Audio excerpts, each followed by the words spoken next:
Buenas, les doy la bienvenida a una nueva edición de Craig al Día. Antes de comenzar con nuestro tema, acuérdense de darle like, suscribirse y compartir este video. Y le dan a la campanita para que salgan sus notificaciones. Hoy vamos a estar discutiendo un tema de suma importancia. Aquí conmigo se encuentra el compañero, el doctor Edwin Torres Rodríguez, que también es profesor en nuestra institución, y mi compañero Diego Morales. Estaremos hablando sobre el sistema electoral y aquellas cosas que convivan. Ahora, compañero Torres, ¿cómo está en el día de hoy? Gracias por la invitación y por tenerme aquí en este podcast tan importante para la cuarta mejor escuela de Puerto Rico. Así que usted que nos está sintonizando, vaya a craigdepr.com rapidito y llena admisión, que tenemos admisión para la cuarta mejor escuela en Puerto Rico. Y para romper el hielo en el día de hoy, Diego va a estar haciendo la primera pregunta, que vamos a ver si empieza suave o empieza duro. Bueno, pues saludos a todos los que nos están viendo. Doctor, le hago la primera pregunta y es que, ¿cómo ha sido la evolución del sistema democrático en Puerto Rico? Bueno, hay que comenzar por definir democracia, ¿verdad? Que es el gobierno del pueblo para el pueblo, con un origen en Grecia, en la gran civilización griega, ¿verdad? Pero lo más importante para nuestro pueblo, ¿verdad? El sistema democrático que conocemos hoy surge en las elecciones de 1952, cuando por primera vez el pueblo de Puerto Rico va a votar con una constitución, que es la Constitución del Estado Libre Asociado de Puerto Rico. Sin embargo, no obstante, desde la invasión de Estados Unidos en 1898, ya el pueblo de Puerto Rico tenía ciertas libertades. Con la ley Foraker de 1900 se escogió el comisionado residente, teníamos un gobierno electo, ¿verdad? Una Cámara de Representantes electa, y el pueblo de Puerto Rico, tan reciente como en esa elección de 1917, que es la primera elección en Puerto Rico que le da derecho a las mujeres, eligieron a la primera mujer legisladora, doña María Luisa Arcelay. Claro, le quiero hacer una pregunta en relación a la elección que usted menciona en el 1952, que si no me equivoco, quien fue victorioso en esa elección desde el 48 hasta el 64 fue don Luis Muñoz Marín. Correcto. Y usted, que es muy conocedor de la historia, porque también el profesor Edwin Torres tiene un doctorado en varias cosas, porque es un hombre de mucho estudio, pero un hombre bien vertido en los estudios sociales y la historia. Quisiera hacerle la pregunta de cómo don Luis Muñoz Marín se vuelve, ¿verdad?, en la cara de la democracia puertorriqueña, de cómo él llega a ser la figura para gobernador. Bueno, las figuras históricas se miden con sus luces y sombras, ¿verdad? Eso es algo que enseñamos claramente en la clase. Luis Muñoz Marín, por un lado, es el rostro de la democracia, es el padre de la modernidad puertorriqueña, le pone zapatos, elimina el hambre en Puerto Rico, pero del otro lado también hay unos derechos que fueron suprimidos, ¿verdad? Fueron opresivos, está la ley de Mordaza y otro tipo de ley. Pero ciertamente, bajo el liderato de don Luis Muñoz Marín, el país avanza de ser el país más pobre del hemisferio, o sea, similar, ¿verdad?, a lo que sería hoy Haití, ¿verdad?, que es el país más pobre del hemisferio. Ese era Puerto Rico cuando la generación del 40 asumió el poder de Puerto Rico bajo el liderato de Luis Muñoz Marín, de Néstor Ramón, ¿verdad?, Antonini y otros grandes puertorriqueños que cimentaron ese legado de la puertorriqueñidad y de lo que tenemos hoy. Doctor, le hago la siguiente pregunta y es, ¿cuál es el significado de cada partido político en Puerto Rico y cuáles son los principios de los que lo acompañan? Bueno, desde aquí, desde el saque tenemos que hablar. Los partidos políticos en Puerto Rico surgen tarde. No hay que obviar, ¿verdad?, que Puerto Rico fue una colonia de España hasta 1898, ¿verdad? La guerra hispanoamericana pone fin a ese coloniaje. Pero es importante destacar que los primeros partidos políticos en Puerto Rico surgen hacia 1850. Antes de eso no habían surgido, o sea, no había unos colectivos políticos que se aunaran o se ayudaran para el beneficio. ¿Qué ocurre? Ahora mismo en Puerto Rico, ¿verdad?, desde 1968, se han alternado la gobernanza del país, el Partido Popular Democrático, que nació el 22 de julio de 1938, y el Partido Popular Democrático, fundado por Luis Muñoz Marín, para acabar con el hambre, llevar pan, tierra y libertad a la gente, ¿verdad?, y sobre todo con la consigna de justicia social. Luego, en 1968, se funda el Partido Nuevo Progresista, producto de la división del histórico Partido Republicano, que se había fundado básicamente cuando llegan los americanos en 1898, bajo el liderato de José Celso Barbosa. Por eso José Celso Barbosa es el padre de la estadidad. Y el fin primordial del Partido Nuevo Progresista es perseguir la estadidad, o sea, alcanzar la estadidad.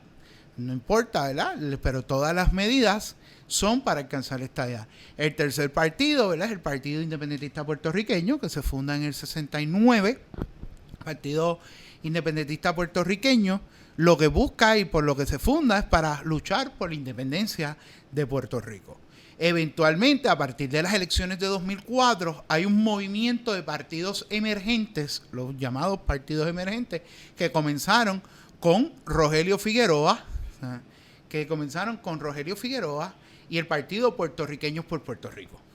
Eso va a dar pie, ¿verdad?, a que en otras elecciones participara el Movimiento Unión Soberanista, el MUS, que participaran, ¿verdad?, o otros esfuerzos políticos, ¿verdad?, el Partido del Trabajador, etcétera.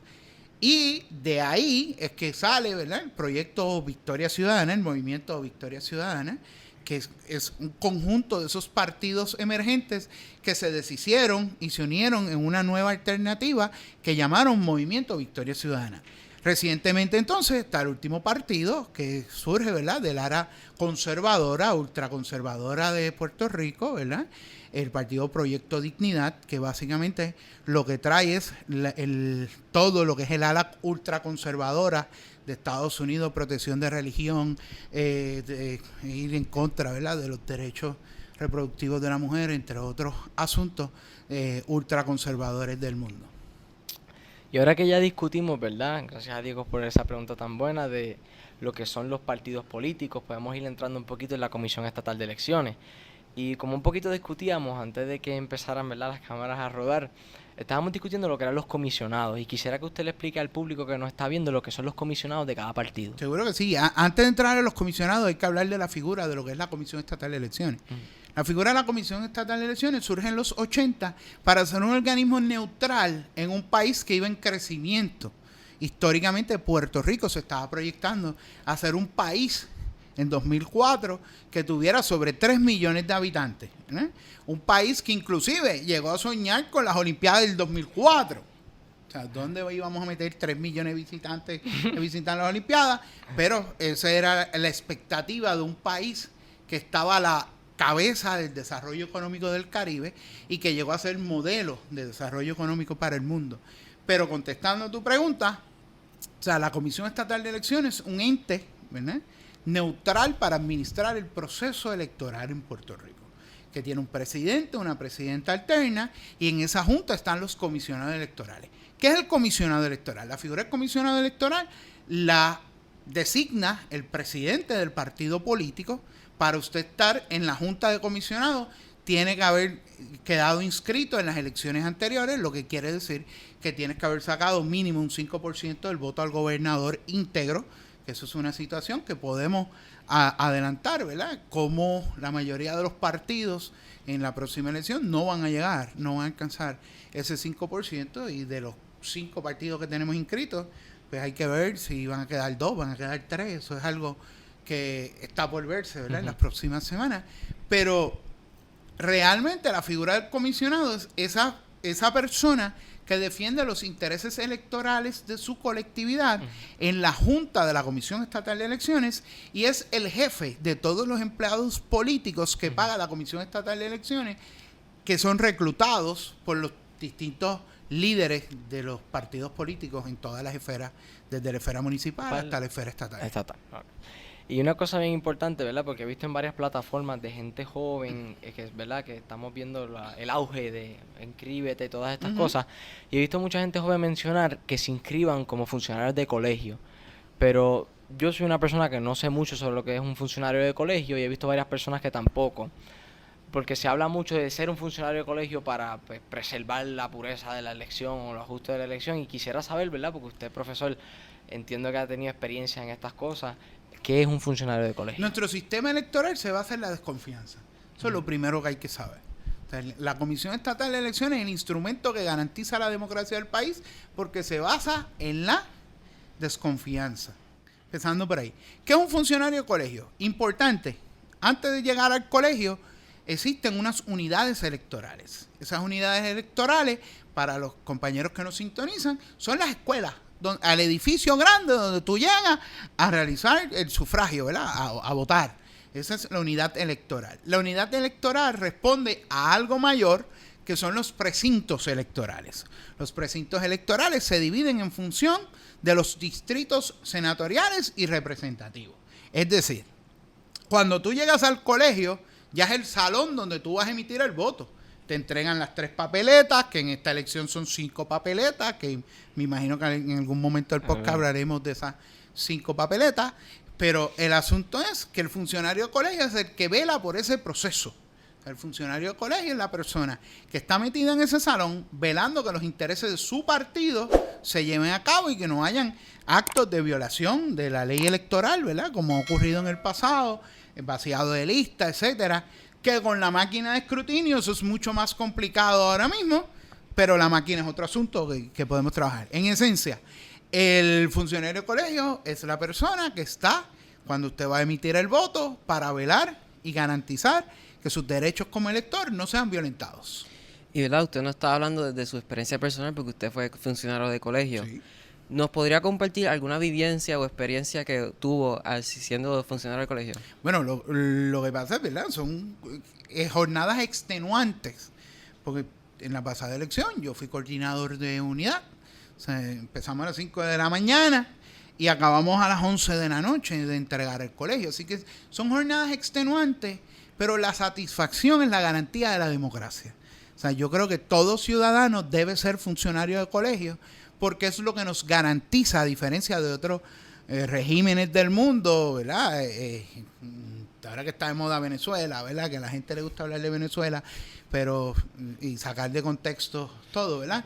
Pero vamos a hablar de China, por ejemplo, que sí es un régimen comunista, ¿verdad? Para poner en contexto de la realidad. Cómo, ¿verdad? Esa función que uno tiene como ciudadano de participar no solo en el proceso electoral, sino de ayudar a garantizar que la voluntad del pueblo expresada en las urnas es la voluntad del próximo gobierno constituido. Porque al final y al cabo, los funcionarios del colegio están constituidos para garantizar la voluntad del pueblo y que continúe nuestro país viviendo una de las democracias más saludables del mundo. Ok, perfecto. Doctor, ya que usted está hablando de que usted cree que todos los ciudadanos deben ser funcionarios de colegio y debemos fomentar que sean ciudadanos de colegio. Claro. ¿Usted cree que el Departamento de Educación deba mejorar o fortalecer su relación con la Comisión Estatal de Elecciones? Bueno, lo que pasa es que la función del Departamento de Educación es educativa. Yo no creo que las escuelas deban ser colegios electorales, empezando por ahí. O sea, eso es un asunto que debemos plantearnos como país. Si tenemos unos edificios abandonados, otro tipo de edificios públicos, porque las escuelas cuya misión es enseñar, pues tienen que ser utilizadas para colegios, ¿verdad? Eso es algo que como país lo tenemos que plantear. Pero respondiendo a tu pregunta, claro, la función esencial del Departamento de Educación es educar. Nuestro currículo, el currículo de estudios sociales, en el cual yo participé orgullosamente en esa revisión curricular, podemos decir que el tema de participación ciudadana está inmerso en lo que tenemos que hacer. Y parte de ese esfuerzo de la Comisión Estatal de Elecciones de enseñar a nuestros jóvenes sobre el proceso electoral está unado y está cobijado en esa revisión curricular y en el currículo de estudios sociales. Que nos falta mucho por hacer, yo creo que podemos hacer mucho más, no solo en año electoral, pero eso sí. ¿Verdad? Ya que estamos en el tema de lo que es la juventud, ¿verdad? Desde allá afuera, desde Estados Unidos y otras naciones, se ha traído, ¿verdad?, la consideración de bajar la edad mínima a los 16 años, como planteaba, ¿verdad?, el liderato de la Cámara de Representantes de los Estados Unidos, Nancy Pelosi, mencionaba que debía ser 16 años. Y quería preguntarle a usted, como un hombre tan educado en esta área, que usted, ¿verdad?, ¿cuál es su opinión acerca de bajar la edad mínima del votante? Habría que evaluarlo. Yo no creo que sea saludable para la democracia, pero como todo en una democracia, debe ser evaluado, debe ser consultado, y las personas que nosotros elegimos para representarnos, que es la Cámara de Representantes, el Senado, pues deberían evaluarlo a profundidad y la decisión que ellos tomen, ¿verdad? Y evaluando, ¿verdad?, un poquito más lo que es, ¿verdad?, ya estamos llegando a donde el votante, ya salimos de las grandes instituciones, estamos llegando a donde el votante, ¿verdad? Ya hablamos de funcionarios por ello, ya estamos metidos donde se emite el sufragio. Ya estamos abajo, donde, ¿verdad?, se da el puño. Quisiera preguntarle, ¿verdad?, que usted conoce un poquito más de esto, de las 5 papeletas que habíamos mencionado al principio, porque mucha gente pues va allí y dice 3 papeletas porque es lo que se escucha por ahí. ¿Y cuál es la 4 y la 5? El asunto es que tradicionalmente son 3 papeletas. Históricamente, antes del 80, era una sola papeleta con la longa de candidatos Eventualmente, con la reforma que dio paso a la Comisión Estatal de Elecciones, se dividieron en 3 papeletas. También hay que entender algo que no había dicho, ¿verdad? El sistema de Puerto Rico es un colegio abierto. ¿Qué quiere decir? Que el colegio está prácticamente abierto, que usted vaya a emitir el voto dentro del horario en cualquier parte del día. Antes no era así. Antes era un sistema de colegio cerrado. El que estaba en el primer turno llamaban toda la lista de electores, fulano de tal, y ahí le dan la papeleta y votaba. O sea, nuestro sistema es ahora mismo abierto. Por lo tanto, o sea, nuestro sistema electoral es un sistema que facilita el voto. O sea, yo creo que es esencial que todos vayamos a votar. O sea, sin importar, ¿verdad?, las ideologías de nadie. Es importante emitir el sufragio. Es importante porque es la columna vertebral de la democracia. Por tanto, ¿verdad? Y cerrando la contestación a tu pregunta, o sea, yo entiendo, ¿verdad?, las 3 papeletas, que son las papeletas tradicionales. La primera es la papeleta estatal, que ahí está los candidatos a la gobernación y la candidata, ¿verdad? Los candidatos y la candidata a la gobernación. Y están los candidatos y candidatas a la comisaría residente. Esa es la primera papeleta, la papeleta estatal. Usted puede votar por un gobernador o gobernadora o un comisionado o comisionada residente. La segunda papeleta que tradicionalmente usted recibe es la papeleta legislativa, que usualmente es la papeleta más complicada de escrutar. El proceso de escrutar, ¿verdad?, cuando vamos a contar los votos, la máquina pues ya lo hace automático, pero antes que había que cantar candidatura por candidatura, palito a palito, gobernador fulano. O sea, la máquina no ha adelantado mucho, pero salimos igual, pero antes había que cantarlo. O sea, el asunto, ¿verdad?, esa segunda papeleta, usted puede votar por un representante de distrito, 2 senadores de distrito, un senador por acumulación y un representante de distrito. O sea, recuerden, ¿verdad?, que el Senado se divide, ¿verdad?, en 8 distritos. Cada distrito escoge 2 senadores. La Cámara tiene 40 distritos representativos, donde usted escoge un solo candidato y de todos los candidatos por acumulación entran 11, los primeros 11, y así se constituye nuestra legislatura de 26 y 56 miembros, ¿verdad? En Cámara de Representantes 56, 26 en el caso del Senado, 14 votos para aprobar medidas en el Senado, 26 para aprobar medidas en la Cámara de Representantes. La tercera papeleta es la papeleta municipal, donde está el candidato o candidata a la alcaldía con todos sus candidatos a legislador municipal, que depende la población del pueblo. Puede variar entre 6, 7, 11, 14, como en la capital. O sea, depende de la población del pueblo, la cantidad de legisladores municipales. Entran, pues, obviamente, los primeros que estén, dependiendo del municipio. Si son 11, pues son 11. Si son 7, son 7. O sea, depende. Este año hay una elección especial, hay 2 elecciones especiales. El pasado cuatrenio hubo un plebiscito donde en el año de las elecciones ganó la estadidad, ¿verdad? Abrumadoramente recibió un mandato del pueblo en las pasadas elecciones. Y ese proyecto de ley que habilitó ese plebiscito ponía al pueblo de Puerto Rico en las próximas elecciones a votar en una papeleta de preferencia presidencial. Así que la tercera papeleta que usted va a recibir, la cuarta papeleta que usted va a recibir es la papeleta de preferencia presidencial, donde vamos a tener al Partido Republicano representado, ¿verdad?, por Donald Trump y su candidato a vicepresidente, y la licenciada Kamala Harris bajo el Partido Demócrata junto a su candidato a vicepresidente. Esa es la cuarta papeleta que los puertorriqueños vamos a estar recibiendo el día de las elecciones. Y la quinta es otro plebiscito, ¿verdad? Otro plebiscito para escoger entre 3 alternativas: la libre asociación, la estadidad y la independencia.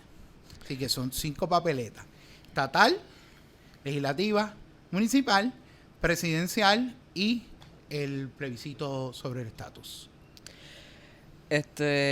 Anteriormente estabas mencionando de que, haciendo el llamado de que todos deben de votar, ¿verdad? Uh-huh. Pero muchas personas no salen a votar por la desconfianza que tienen en el proceso. Uh-huh. ¿Qué tan efectivo es el proceso de conteo de las papeletas en las elecciones? Y si usted cree que las máquinas de escrutinio han adelantado la causa del conteo. Yo siempre he sido un opositor de las máquinas. O sea, cuando las máquinas llegaron, yo las probé con 400 marcas habidas y por haber. Creo que nuestro sistema no ha avanzado hacia las máquinas. Creo que puede ser un problema de la máquina que se seleccionó. O sea, pueden ser distintos problemas. O sea, no estoy en contra de que se escrute electrónicamente. Lo que creo que el proceso que estamos utilizando no está funcionando. O sea, lo vimos en la primaria, donde muchos cientos de funcionarios estaban quejándose de la ineficiencia de las máquinas. Lo vimos en las elecciones anteriores, donde, sin ni contar, ¿verdad?, los problemas de energía que dejaron las máquinas, las baterías que se usaron, todo el proceso de escrutar que usó la máquina. Pero ciertamente es un asunto que tenemos que revisar, tenemos que mejorar, tenemos que ver si nos vamos a quedar con Dominion, que es la compañía que tiene la administración de las máquinas, o si hay que moverse a otro tipo de máquinas como las que ya se adquirieron para el voto adelantado, ¿verdad? Para escrutar el voto adelantado hay un nuevo sistema de máquinas que hay que ver si va a funcionar, ¿verdad? Pero el asunto es que sí, es integral votar. O sea, es nuestra función primaria como ciudadanos de una democracia, y que nos encanta decir que vivimos en una democracia, que podemos decir lo que nos diga. Pues, ese es nuestro momento de expresarnos lo que nos diga. Eso no quiere decir que los objetores por conciencia, o sea, personas que no van a votar porque no creen que están representadas, no estén votando. Es un voto también. No, pero eso es un voto a conciencia, una abstención electoral a conciencia. Eso es votar. Lo que no es votar es que me voy para la playa. No me da la gana de votar. Eso no debe pasar, sobre todo cuando tenemos muchos países en el mundo que quisieran tener la oportunidad de expresarse y que se respete la voluntad del pueblo, como ha sido el caso siempre de Puerto Rico, ¿verdad? Aún en las elecciones que podemos cuestionar, sí podemos decir que ha habido una integridad en el proceso, precisamente porque nuestro sistema es un sistema de desconfianza electoral. Claro, y tomando el punto que usted mencionaba de que ir a la playa no es votar y estos problemas que se pueden tomar como problemas culturales y sociales, ¿usted cree que debe ser, verdad, un punto de conversación entre las familias en general, no necesariamente en reuniones familiares o en días festivos específicamente, que es una crítica para otro día, pero sería, verdad, un punto importante discutir estas cosas entre familias y entre comunidades? Entre comunidades, entre familias, entre ciudadanos. Pero lo más importante que debe imperar es el respeto a la disidencia. Porque yo puedo compartir con hermanos estadistas, puedo compartir con hermanos estadolibristas, puedo compartir con hermanos independentistas, con personas que no creen en ninguna de las tres opciones. Pero hay que escuchar y hay que respetar la posición del otro. O sea, porque por eso vivimos en un sistema democrático. Siempre la mayoría manda, pero la minoría tiene derecho a expresarse. Eso es importante. Te diría que no solo en la familia, no solo en el shopping, o sea, en todo lugar hay que hablar y decir: este 5 de noviembre, levántate tempranito y ve a votar por el candidato de tu preferencia. Hablando del 5 de noviembre, ¿verdad?, que es algo que también estábamos discutiendo, la fecha, la importancia de la fecha, que porque algunas personas están dudando, ¿verdad?, del escrutinio de las máquinas, dudando de las máquinas, planteaban que se podría mover hasta la fecha. Pero entiendo que eso sería inconstitucional. Es totalmente inconstitucional. La Constitución del Estado Libre Asociado de Puerto Rico establece claramente la fecha de la elección, por eso es que es en noviembre. Así que hablar de que la fecha se va a mover, estaríamos hablando de que hay que enmendar la Constitución. Y para enmendar la Constitución necesitamos 75% de los votos de ambas cámaras y la aprobación compulsoria del gobernador de Puerto Rico. Sí, que sería una, ¿verdad? Porque mucha gente habla de reformas y de muchas reformas y no toma en consideración, ¿verdad?, que nosotros tenemos una constitución en sí, claro, que es otra de los puntos que quería tocar con usted. Una constitución que ha sido modelo para muchas constituciones del mundo. O sea, aquí amarramos la gimnasia con la magnesia, que nuestra constitución es la relación política. No, señor. O sea, cuando se redactó la Constitución del Estado Libre Asociado de Puerto Rico entre el 50 y el 52, habían estadistas redactándola. Don Luis Aferré fue uno que sometió la enmienda para que en el preámbulo estuviera la palabra unión permanente. O sea, y qué mayor líder estadista que don Luis Aferré. O sea, allí habían independentistas. Claro, el Partido Independentista, el Partido Nacionalista objetaron participar. Pero nuestra constitución es una constitución pluripensada, o sea, pensada desde muchas áreas del pensamiento. O sea, y dio base a que se la copiaran muchas repúblicas nacientes. Incluida la República Boliviana, ¿correcto? Claro. Doctor, se habla de la Constitución y de que no sirve para llevar el día a día, ¿verdad? Claro. Pero Es la ley suprema de Puerto Rico. Eso es correcto. Pero muchas figuras políticas y muchas otras personas dicen que esa Constitución quedó inválida por la Junta de Control Fiscal. Bueno, no quedó inválida. Porque tú y yo estamos hablando aquí libremente sin coacción porque existe la Constitución del Estado Libre Asociado. Y no existe una imposición de la ley. Que la capacidad fiscal del gobierno de Puerto Rico está secuestrada por un ente creado por Estados Unidos llamado Junta de Control Fiscal. Eso sí. Eso sí. Pero aquí manda el gobernador de Puerto Rico. Aquí manda la Asamblea Legislativa de Puerto Rico. Que hay unas leyes de control federal que van por encima. Claro que sí. Pero la Constitución del Estado Libre Asociado es la que rige y debe regir las decisiones del país. O sea, la Junta es otro tema. Invíteme a otro podcast y hablamos de la Junta y la quiebra del país. Ese no es el tema de hoy. Sí, o sea, no me preocupen que varias versiones vendrán con este señor y de varios temas extensos, ¿verdad? Y también quería, ¿verdad? Hablando de la Junta, es algo bien importante porque uno piensa que nuestra democracia es absoluta para nuestras decisiones y, ¿verdad? Nos olvidamos de que también tenemos las leyes federales, que Claro. nosotros, ¿verdad? Como dice, Pito no toca que nosotros no bregamos con las leyes federales, pero sí está el comisionado residente, que es quien lucha por nosotros en Washington. Washington, acento ahí, Washington, pegó un acento sí. ahí de los maravillosos del campo. Pero, ¿verdad? Para ir ya recopilando, porque usted es un señor muy ocupado y nosotros también.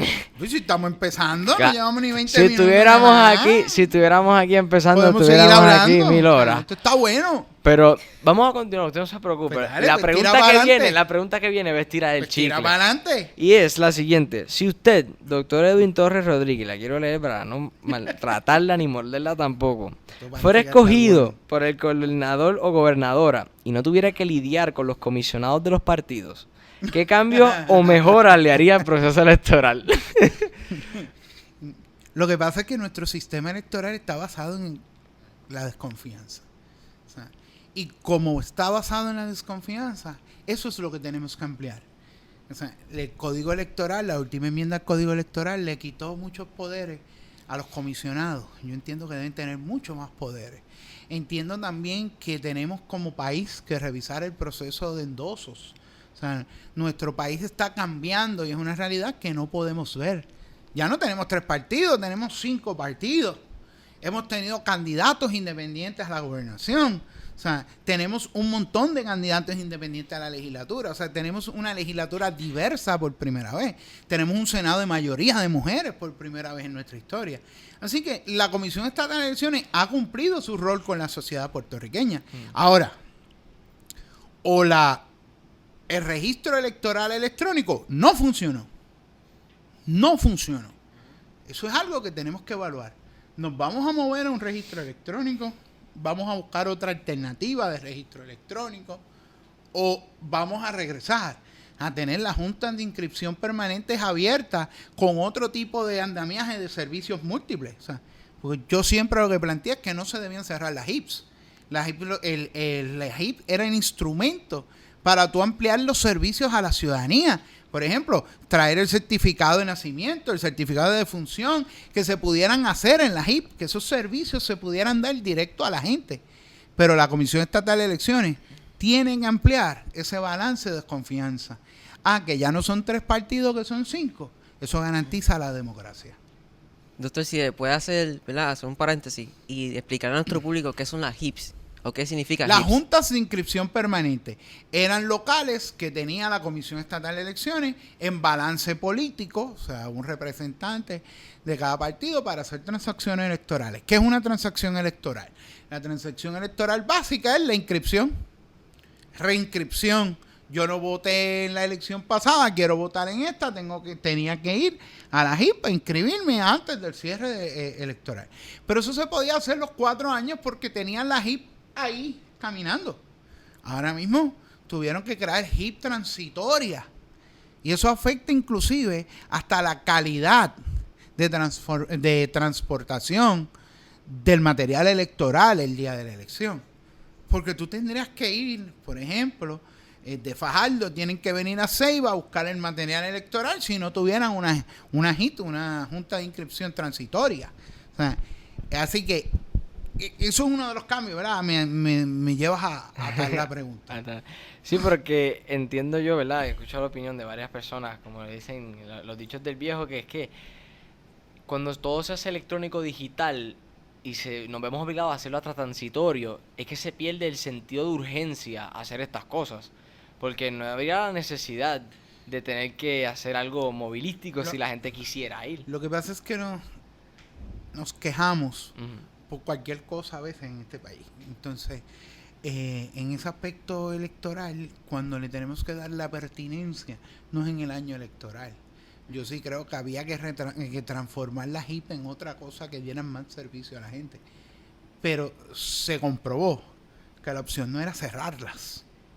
O sea, que la opción era mantenerlas, pero con una reingeniería que pudieran dar mayores servicios. O sea, comprobadísimo. Que si el ERE, el sistema de registro electrónico hubiese funcionado, no había necesidad. Yo prefiero la JIP. Bueno, es un tema sumamente complejo porque el preferir la IP, yo entiendo, ¿verdad? El punto de que es más, ¿verdad? Deberían ofrecer más servicios, pero con la comodidad moderna, pues todo el mundo ve la posibilidad de que todo lo digital sea mejor. Claro, y te contrapregunto, es tu podcast, pero... Sí, no, tranquilo. Todo que siempre hace lo que le da la gana. Correcto. Es lo común. ¿Sería meritorio hablar del voto electrónico? Claro. Sería meritorio también hablar del voto adelantado. ¿Garantizamos el voto electrónico? ¿La integridad del voto electrónico? Ese es el problema. Estoy abierto al debate. Claro, estoy abierto al debate. No tengo problema con eso. Creo en el sistema de desconfianza. Y no estoy del todo cerrado con ese tema. Pero es algo que al futuro del país tenemos que ponerlo sobre la mesa. ¿Qué garantía vamos a tener para un voto electrónico? ¿Verdad? ¿Qué garantía vamos a tener? Ya que dijiste el voto adelantado. ¿Cómo vamos a reconfigurar ese voto electrónico? O sea, ¿cómo vamos a reconfigurar ese voto electrónico? ¿Cómo vamos a establecer las garantías que tienen que existir en un sistema de desconfianza para que nuestra democracia salga fortalecida de esos adelantos tecnológicos? Yo te garantizo a ti que los cuestionamientos que hubo sobre la elección 2020 no hubiesen sido tan profundos si las máquinas no hubiesen estado de por medio. Usted había dicho de movernos al voto electrónico, pero también tenemos que tener en cuenta que Puerto Rico se está moviendo a una mayoría de población de ancianos. Diste en el clavo. Eso es una de las opciones que tenemos que analizar.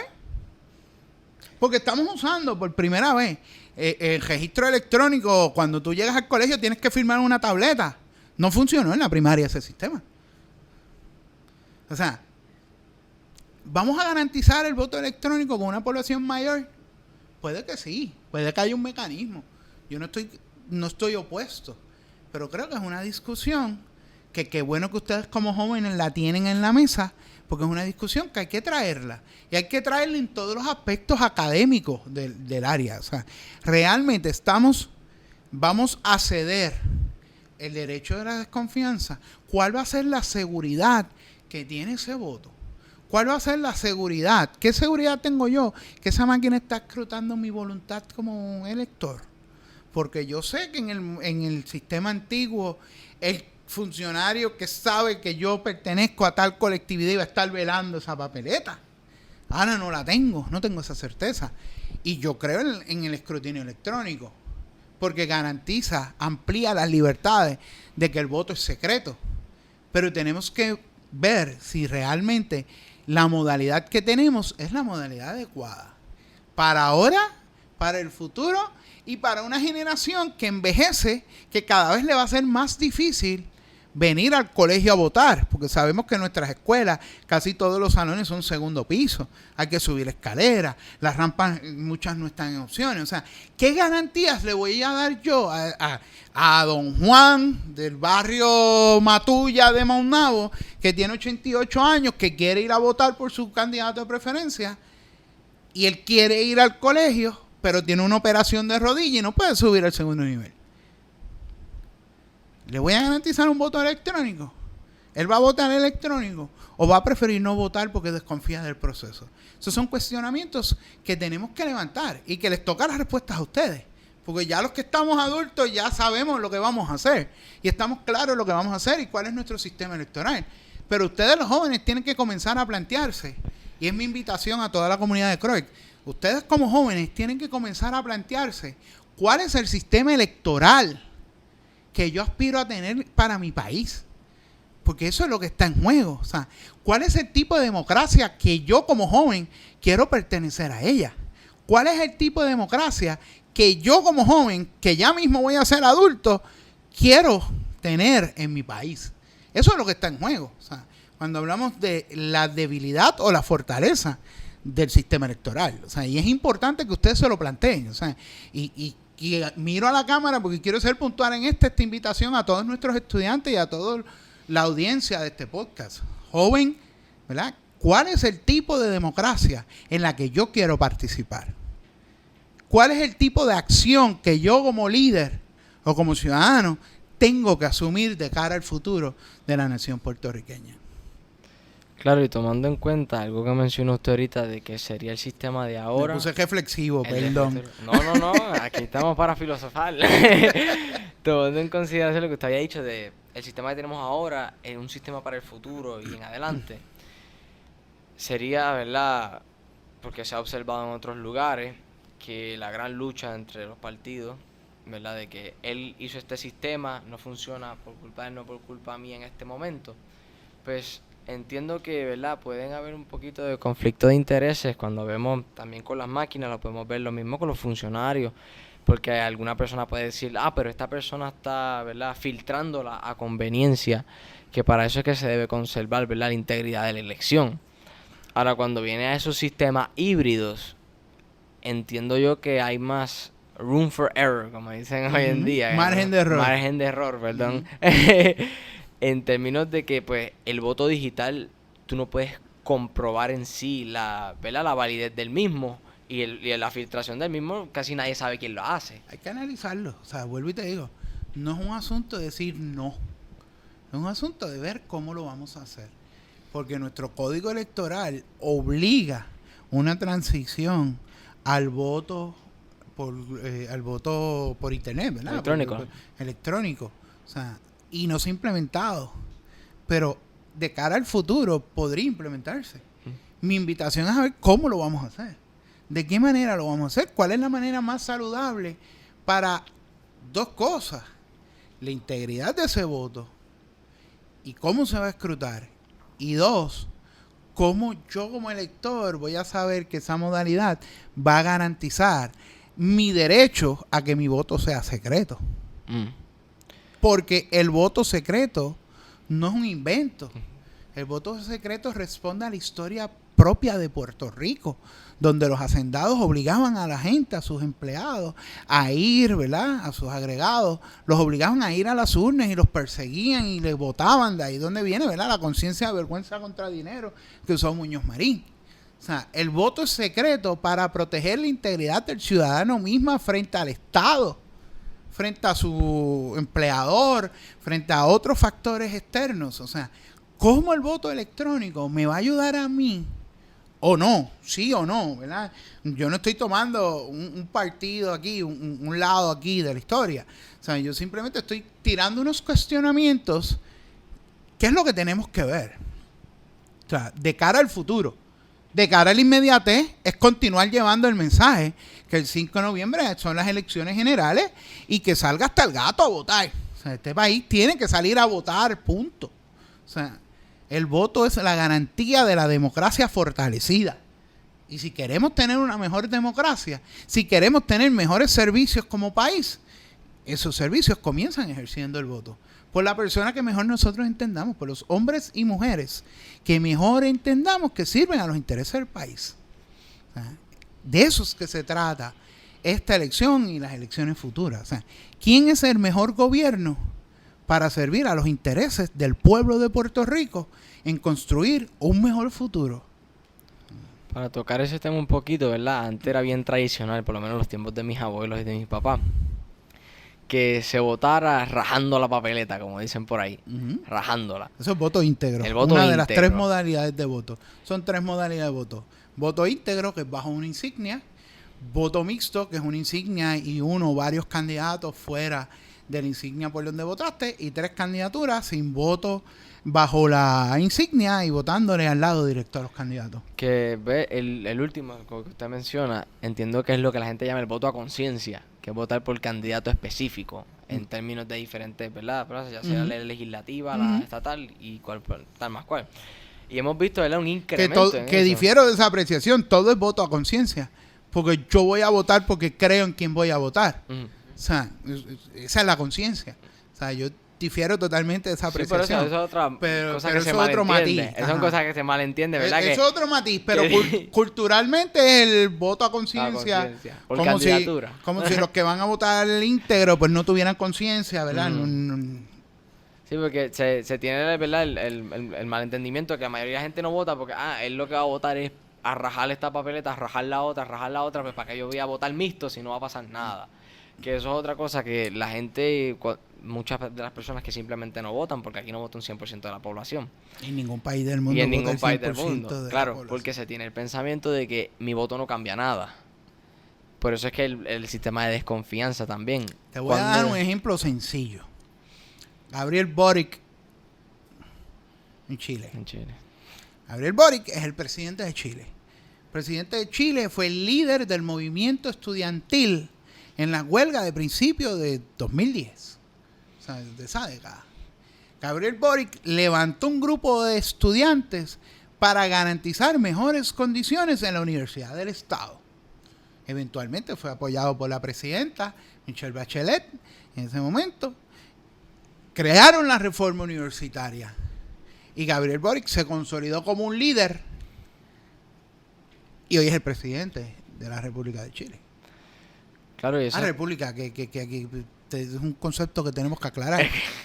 Aquí todos los países que son independientes son países república.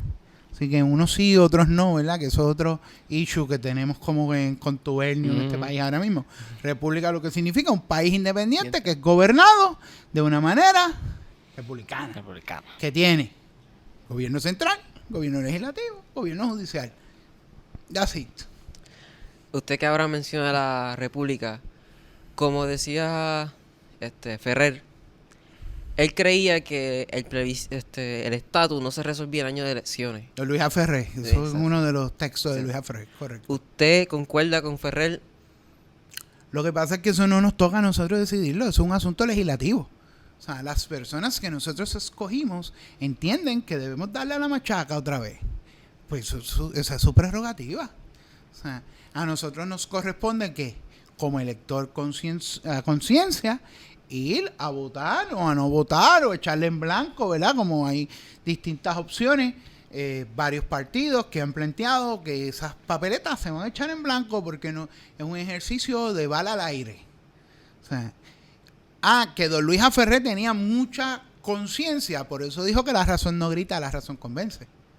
O sea, pero eso le toca a cada quien entender cuál es el proceso. Ciertamente hay que ver que esas definiciones de ese plebiscito de estatus fueron construidas en Estados Unidos en un proyecto bipartita, donde participó la comisionada y participaron otros congresistas. Que no es vinculante, eso es otro asunto. O sea, que el Congreso no apoya ese plebiscito, ese es otro asunto. eso es otro asunto. Pero eso no quiere decir que no sea un ejercicio legítimo de democracia. Porque la legislatura de Puerto Rico es quien lo convoca. Si no creemos en algo que convoca a nuestra legislatura, pues entonces apaga y vámonos y que la Junta nos siga mandando. Es un gran punto, ¿verdad? Lo de lo que usted menciona ahí, apaga y que deje a la Junta que nos gobierne, porque perdimos la verdad, el auge de que nosotros tenemos nuestra legislatura y ¿verdad? Nuestros representantes, y especialmente nuestro comisionado residente, quien nos representa. Claro. Que pues los plebiscitos se han hecho y el comisionado residente es una figura creada por el Congreso de Estados Unidos inicialmente. Importante señalar que la figura del comisionado residente no tiene voz ni voto en el Congreso de Estados Unidos. O sea, pero eso no quiere decir que es menos legítimo que los puertorriqueños tengamos esa representación en Washington. Que no es menos legítimo que es el representante de nuestro país en las voces de un Congreso. Que no es menos legítimo que se pare allí, en el caso de la actual comisionada Jennifer González, que ha sido vocal en la legislatura federal, en el Congreso Federal, en varios asuntos, ¿verdad?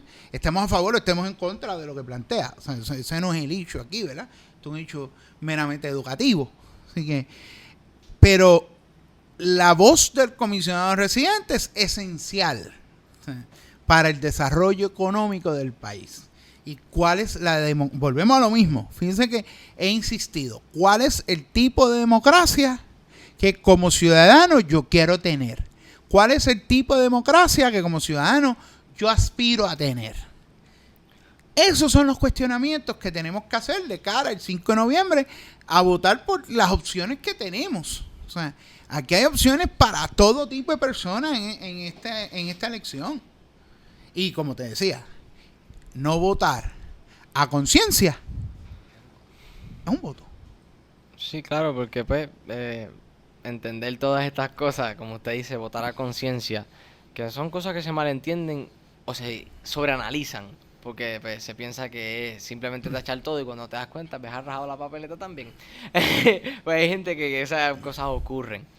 Pero para ir finalizando, ¿verdad?, este podcast, y tendremos otro con el profesor discutiendo cosas más a fondo y de otros temas, quisiera hacerle la pregunta más grande que usted va a tener en esta tarde. Me asusto ahora. Tira para adelante. ¿Qué usted pensó sobre este podcast?